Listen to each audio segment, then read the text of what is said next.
ازواج کے علاوہ اولاد کے لیے بھی ہمیں قرآن و سنت میں دعائیں سکھائی گئی ہیں اور ان کا بھی اہتمام کرنا چاہیے. انسان اپنی زندگی میں اپنی بہترین کمائی اپنی اولاد ہی کو سمجھتا ہے، اور انسان اپنی زندگی کا بہترین سرمایہ اپنی اولاد پر خرچ کرتا ہے، اور اپنے بعد بھی ان کے لیے ہر طرح کی راحتیں اور نعمتیں چھوڑ کر جانا چاہتا ہے. لیکن اگر اولاد نیک ہو تو وہ والدین کے لیے صدقہ جاریہ بھی بنتی ہے، اور والدین کے خون پسینے کی کمائی کو ان کی زندگی میں اور ان کی زندگی کے بعد بہترین جگہوں پر استعمال کرتی ہے. لیکن اگر اولاد بگڑی ہوئی ہو تو زندگی میں بھی انسان کے لیے اذیت اور عذاب ہے، اور بعد میں بھی اس کے مال کو ضائع کرنے والی ہوتی ہے اور اس کے لیے بدنامی کا سبب بنتی ہے. اس لیے خصوصی طور پر اولاد کے لیے دعائیں کرتے رہنا چاہیے. نبی صلی اللہ علیہ وسلم نے فرمایا 3 قسم کے لوگوں کی دعائیں قبول ہوتی ہیں اور ان کی قبولیت میں کوئی شک و شبہ نہیں: مظلوم کی دعا، مسافر کی دعا، اور والد کی دعا اپنی اولاد کے لیے. یعنی جب باپ اپنے بچوں کے لیے دعا کرتا ہے تو وہ دعا بھی قبول ہوتی ہے. اسی طرح نبی صلی اللہ علیہ وسلم نے اس بات سے بھی منع کیا کہ کوئی اپنی اولاد کے خلاف دعا کرے یا اس کو بد دعا دے، کیونکہ وہ بھی قبول ہو جاتی ہے اور پھر انسان کے لیے پریشانی کا باعث بنتی ہے. اس سلسلے میں نبی صلی اللہ علیہ وسلم نے فرمایا: اپنی اولاد کو بد دعا نہ دو، ایسا نہ ہو کہ وہ اللہ کی طرف سے قبولیت کی گھڑی ہو اور وہ تمہارے لیے قبول کر لے. اور اگر انسان کی ایسی دعا قبول ہو جائے تو پھر انسان کے لیے سخت پریشانی کا باعث ہو سکتی ہے یہ بات. پھر اسی طرح یہ ہے کہ اگر کسی کی اولاد نہ ہو تو اس کے لیے بھی دعا سکھائی گئی ہے، اور وہ دعا ابراہیم علیہ السلام کی دعا ہے جس میں وہ کہتے ہیں: رب ہب لی من الصالحین، اے میرے رب مجھے نیک اولاد عطا فرما، صالح لوگوں میں سے عطا فرما. فبشرناہ بغلام حلیم، تو ہم نے اسے ایک بردبار بیٹے کی بشارت دی. یعنی اللہ سبحانہ وتعالیٰ نے ان کی دعا سن لی، اور یہ دعا بہت عرصے کے بعد سنی گئی تھی لیکن بہرحال سن لی گئی. ابراہیم علیہ السلام اللہ کے دوست تھے اور مستجاب الدعوات تھے، ان کی دعائیں قبول ہوتی تھی. لیکن یہاں یہ بات بھی پتہ چلتی ہے کہ دعا کی قبولیت کا مطلب یہ نہیں کہ جس وقت انسان منہ سے کوئی بات نکالے اسی وقت پوری ہو جائے. اس کی پورے ہونے میں بعض اوقات کئی سال گزر سکتے ہیں، جیسے ہم دیکھتے ہیں یوسف علیہ السلام کے واقعے میں، ابراہیم علیہ السلام اور دیگر پیغمبروں کے سلسلے میں. اور پھر ہم اس بارے میں یہ بھی دیکھتے ہیں کہ جس طرح ابراہیم علیہ السلام کی دعائیں قبول ہوئی تو انہوں نے اپنے رب کا اس پر شکر بھی ادا کیا اور فرمایا: الحمد للہ الذی وہب لی علی الکبر اسماعیل و اسحاق ان ربی لسمیع الدعاء، کہ اللہ کا شکر ہے جس نے مجھے بڑھاپے میں اسماعیل اور اسحاق جیسی اولاد دی، بلا شبہ میرا پروردگار دعائیں سننے والا ہے.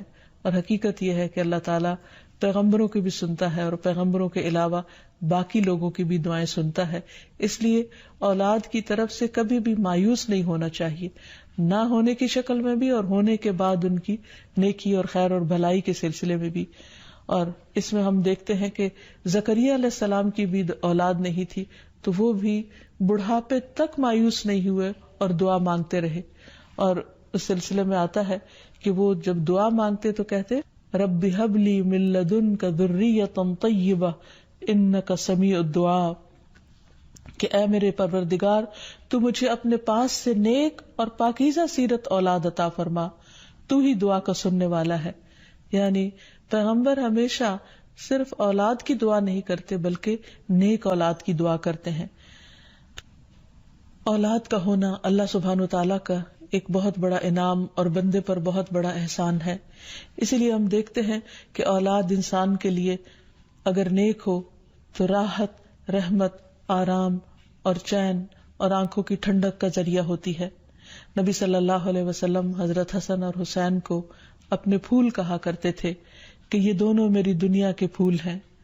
ایک اور حدیث سے ہمیں پتہ چلتا ہے کہ اولاد انسان کی بہترین کمائی ہے. فرمایا: ان اولادکم من اطیب کسبکم، تمہاری اولاد تمہاری سب سے بہترین کمائی ہے، بس اپنی اولاد کی کمائی میں سے کھاؤ. یعنی وہ انسان کے لیے حلال ہے، جائز ہے. پھر اسی طرح بیٹیاں جو ہیں ان کی تعلیم و تربیت اور ان کی پرورش بھی ایک بہت خیر و بھلائی اور جنت کمانے کا ذریعہ ہے.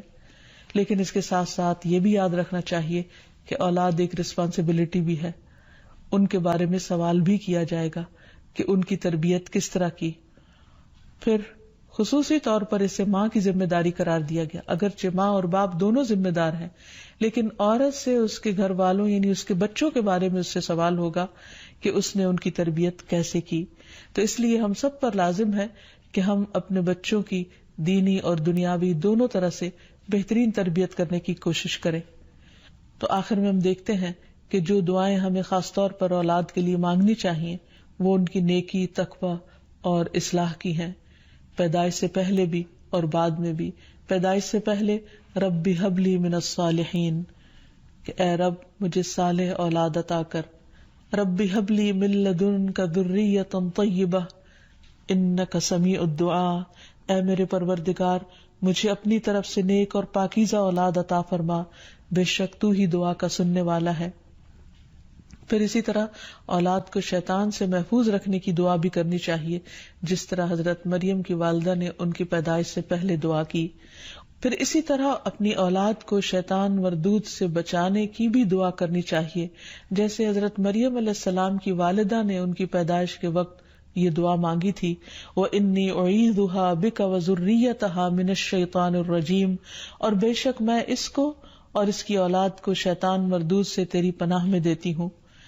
پھر اسی طرح ایسی اولاد مانگنی چاہیے کہ جو انسان کے لیگیسی کو آگے لے کر چل سکے اور اس کے علمی ورثے کو سنبھالنے والی ہو، جیسے زکریا علیہ السلام نے دعا کی تھی. پھر اسی طرح اولاد کے اللہ تعالیٰ کے راستے میں قبول ہونے کی بھی دعا کرنی چاہیے، جیسے حضرت مریم کی والدہ نے ان کے لیے دعا کی تھی کہ ربی انی نذرت لک ما فی بطنی محررا فتقبل منی، کہ اے میرے رب بے شک میں نے تیرے لیے اس کی نظر مانی ہے جو میرے پیٹ میں ہے کہ میں آزاد چھوڑ دوں گی، سو مجھ سے قبول فرما، بے شک تو سب کچھ سننے سب کچھ جاننے والا ہے.